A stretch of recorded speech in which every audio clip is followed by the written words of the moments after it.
നേപ്പാളിൽ ഇടക്കാല പ്രധാനമന്ത്രിയായി സുശീല കർക്കി ഉടൻ സത്യപ്രതിജ്ഞ ചെയ്യും. നേപ്പാൾ പാർലമെന്റ് പിരിച്ചുവിട്ടു. വിവരങ്ങളുമായി അഖില രവീന്ദ്രനാണ് ചേരുന്നത്. അഖില, എന്താണ് പുതിയ തീരുമാനങ്ങൾ? സ്വാതി, വലിയ സംഘർഷമായിരുന്നു നേപ്പാളിൽ ഉടലെടുത്തിരുന്നത്. അത് നിരവധി പേരുടെ ജീവൻ അപഹരിച്ചു. ആ വാർത്തകളെല്ലാം നമ്മൾ കണ്ടതാണ്. ഏറ്റവും ഒടുവിൽ ഒരു അനിശ്ചിതത്വം നിലനിന്നിരുന്നത് ഇടക്കാല പ്രധാനമന്ത്രി പദത്തിലേക്ക് ആരെത്തും എന്നതായിരുന്നു. അതിലിപ്പോൾ തീരുമാനമായിരിക്കുന്നു എന്നതാണ് മനസ്സിലാക്കാൻ കഴിയുന്നത്. രണ്ടു പേരുടെ പേരുകളായിരുന്നു. കുൽമാൻ ഗിസിങ്ങിന്റെയും സുശീല കർക്കിയുടെയും പേരുകളായിരുന്നു ആദ്യം ഘട്ടത്തിൽ തന്നെ ഉയർന്നു വന്നിട്ടുള്ളത്. അതിൽ സുശീല കർക്കിയാണ് ഇനി നേപ്പാൾ ഭരിക്കുക എന്ന വാർത്തയാണ് ഏറ്റവും ഒടുവിലായി വരുന്നത്. ഇടക്കാല പ്രധാനമന്ത്രിയായി സുശീല കർക്കി എത്തുന്നു എന്ന വിവരമാണ് ലഭിക്കുന്നത്. ഉടനെ തന്നെ അവർ സത്യപ്രതിജ്ഞ ചെയ്യും. നേപ്പാൾ പാർലമെന്റ്, സ്വാതി പറഞ്ഞതുപോലെ, പിരിച്ചുവിട്ടിട്ടുണ്ട്. അങ്ങനെ അവർ പ്രധാനമന്ത്രി പദത്തിലേക്ക് എത്തുമ്പോൾ അവിടെ ഒരു ചരിത്രം കൂടിയാണ് രചിക്കപ്പെടുന്നത്. നേപ്പാളിന്റെ ചരിത്രത്തിലെ ആദ്യത്തെ വനിതാ പ്രധാനമന്ത്രിയാണ്.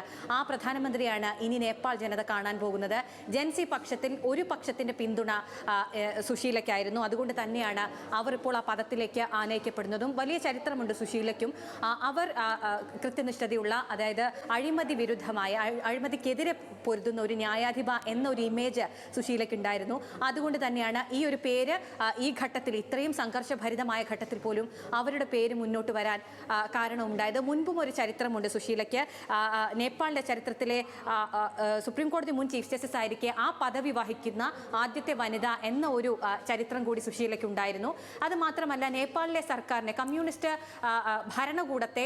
ഭരണകൂടം എപ്പോഴും സുശീലയ്ക്ക് എതിരായിരുന്നു. അവർ ഇംപീച്ച്മെന്റ് നടപടികളിലേക്ക് വരെ അത് പോയിട്ടുമുണ്ട്.